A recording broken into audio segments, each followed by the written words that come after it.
অবশেষে তাম্রলিপ্ত পৌরসভার ২০ নম্বর ওয়ার্ডের বাসিন্দাদের মুখে ফুটল হাসি। শুরু হলো নতুন পাম্প তৈরির কাজ। দিন দিন জলের চাহিদা বাড়ছিল, জল পাচ্ছিলেন না সাধারণ মানুষ।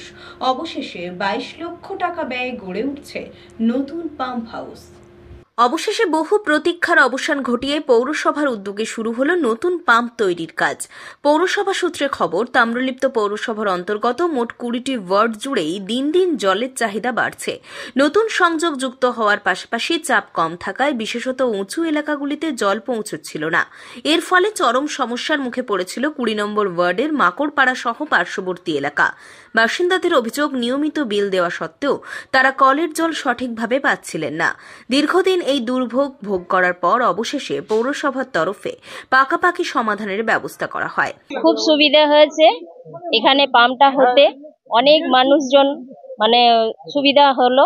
জল খাওয়ার কষ্টটা বা পানীয় জলের যে ব্যবস্থাটা অসুবিধা ছিল, যে সমস্যাটা পানীয় জলের সমস্যা ছিল, এই নলকূপটা হওয়ার ফলে অনেক মানুষজনের উপকার হলো এই পানীয় জলটা খাওয়ার জন্য।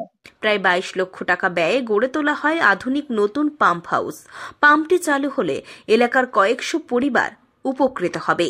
দীর্ঘদিন এটা আমাদের তাম্রলিপ্ত পৌরসভার ২০ নম্বর ওয়ার্ডের একদম পঞ্চায়েতের বর্ডার এলাকা। এখানে দীর্ঘদিনের পানীয় জলের সমস্যা ছিল। আমরা দাবি মতো এখানে পানীয় জলটা সঠিকভাবে আমরা সরবরাহ করতে পারিনি। দীর্ঘদিনের দাবি মেনে আমরা আজকে পৌরসভার মাননীয় মুখ্যমন্ত্রী মমতা বন্দ্যোপাধ্যায়ের আর্থিক সহযোগিতা নিয়ে আজকে গভীর নলকূপের প্রতিস্থাপনের কাজটা আমরা সবাই শুরু করলাম।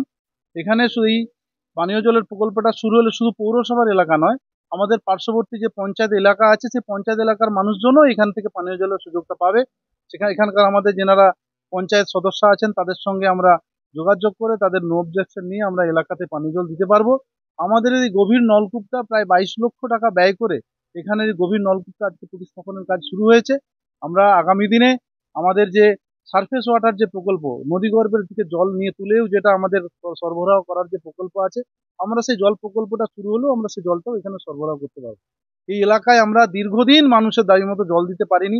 আমাদের এই জন্য আজকের এই জল প্রকল্পটা শুরু হওয়ার জন্য আমরা অত্যন্ত আনন্দিত। এলাকার সমস্ত মানুষজন একটা আনন্দের পরিবেশ ফিরে পেয়েছে, আমরাও খুশি হয়েছি। সমস্ত মানুষের মুখে আজ থেকে হাসি ফোটাতে। পুলক বেরার রিপোর্ট, খবর বিসিবিএস।